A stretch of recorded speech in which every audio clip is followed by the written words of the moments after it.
Hello everyone, we are from Group 8. Today we are going to talk about unemployment in Indonesia.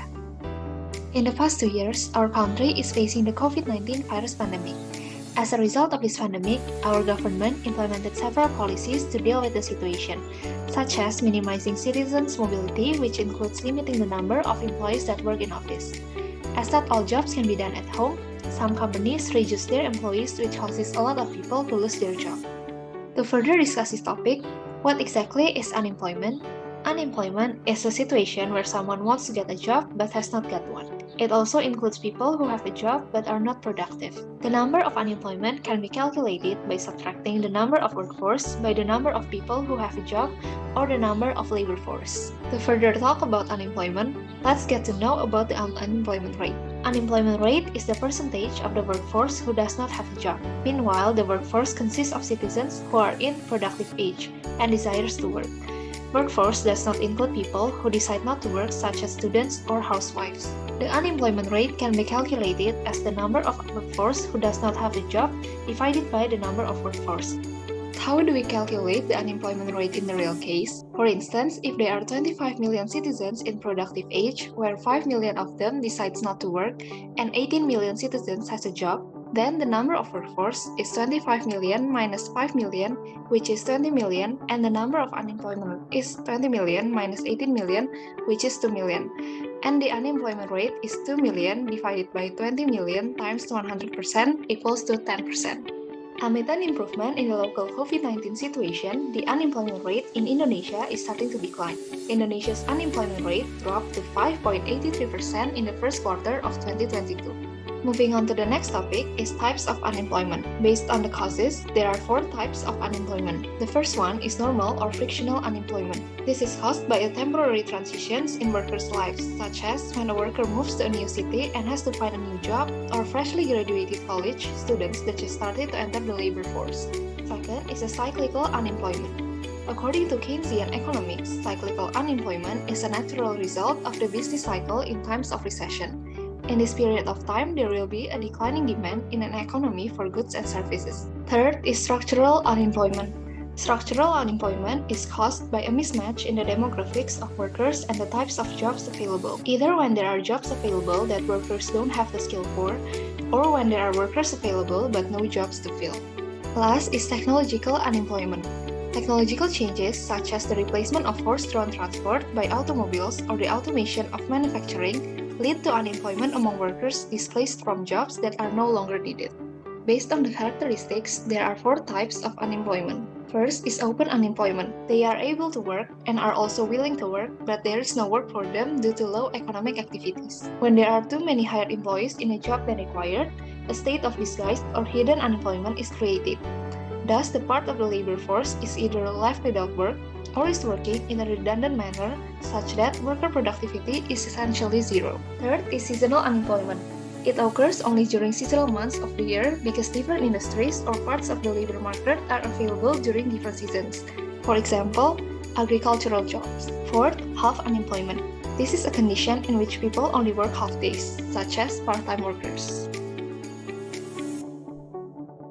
So, how does the unemployment rate affect everybody? Let's divide our attention to the 3 main sectors that got affected the most by unemployment rate. Effects of the unemployment on individual are divided into 4 points. First is reduced income. Because a job provides wages for the person, being unemployed takes away these wages and leaves the individual with less available income.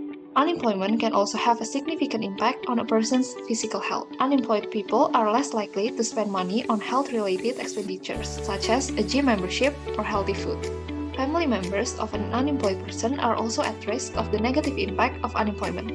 According to the Society for the Psychological Study of Social Issues, individuals who are unemployed have less family and marital satisfaction and increased family challenges compared to unemployed people. Unemployed people often have decreased mental health compared to those who are employed. Studies have shown that unemployment increases a person's risk for depressive symptoms. In addition to effects on the individual, unemployment also directly impacts the economy as a whole. According to the US Bureau of Labor Statistics, when people are unemployed, they spend less money. which ultimately contributes to less contribution to the economy in relation to services or goods sold and produced. The impact of unemployment also reaches out to the community and society in which the unemployed person lives. High unemployment rates in certain areas often lead to higher poverty rates and poorer neighborhoods, low quality housing, fewer available recreational activities, limited access to public transportation and public services, and underfunded schools. Generally, there are two things to do to reduce unemployment. The first one is making relevant policies, and the second one is fulfilling the SDGs. There are two types of policies to reduce unemployment. The first one is demand-side policies, and the second one is supply-side policies. In demand-side policies, there are three policies. First is a fiscal policy. This is cutting tax or higher spending to boost aggregate demand.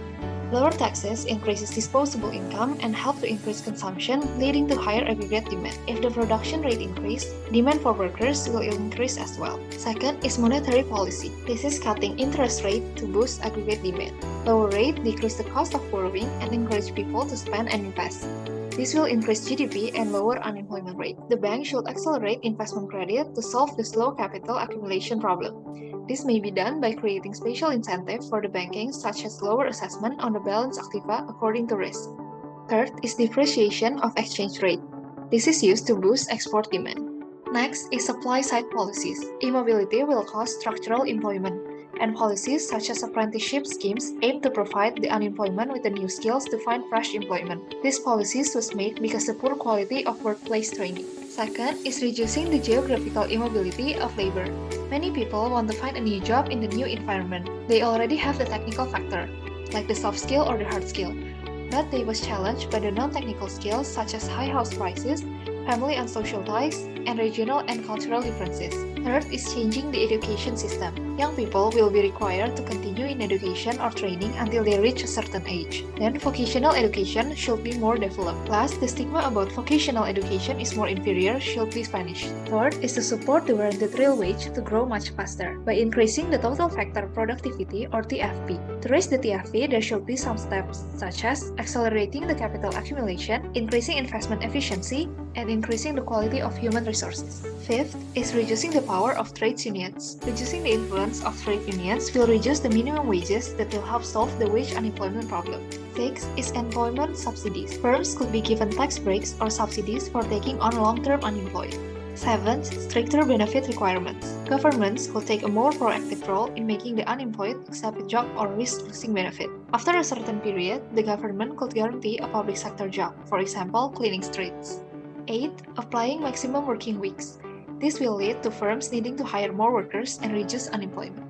And the second way to reduce unemployment is to fulfill the SDGs. SDGs is the Universal Development Agenda, which was accepted by 193 nations, which were members of the United Nations in September 2015 in New York. The agenda declared in document which contains 17 goals. There is one SDGs that closely related to unemployment, which is SDGs 8, decent work and economic growth. The target in 2030 is to achieve full and productive employment and decent work for all women and men, including for young people and people with disabilities, and equal pay for work of equal value. COVID-19 is slowing down, but why are scholars still having a hard time finding work? We're moving on to a real-life case of unemployment. Today, COVID-19 pandemic is slowing down, and the Indonesian economy is starting to recover. And if we are relating to what we have just discussed previously, we know that the market began to absorb more labor. However, due to the new economic conditions, it affects wages and unemployment. So, what is the correlation between unemployment rate and declining wages? In the second quarter of 2021, industrial sectors began to rise and reabsorb labor. The percentage of job seekers among undergraduates also fell. Although unemployment at the undergraduate level decreased, wages received also tended to decline. In 2021, the average wage was 2.74 million rupiah per month, slightly down from 2020, which was 2.76 million rupiah per month. In contrast, the unemployment rate in the low education group increased, with wages unchanged from the pre-pandemic period. The pandemic has resulted in the unemployment rate among education below high school increasing, because many labor-intensive industries have stopped operating. The government should pay attention to this group of unemployed. What is needed now is labor-intensive industries, targeting workers with educational background groups below SMA or SMK. Key learnings. It can be seen that even though the unemployment rate for undergraduates has decreased, the wages received have decreased due to the ongoing pandemic. Sometimes there are several external factors that could affect the unemployment, and that goes vice versa.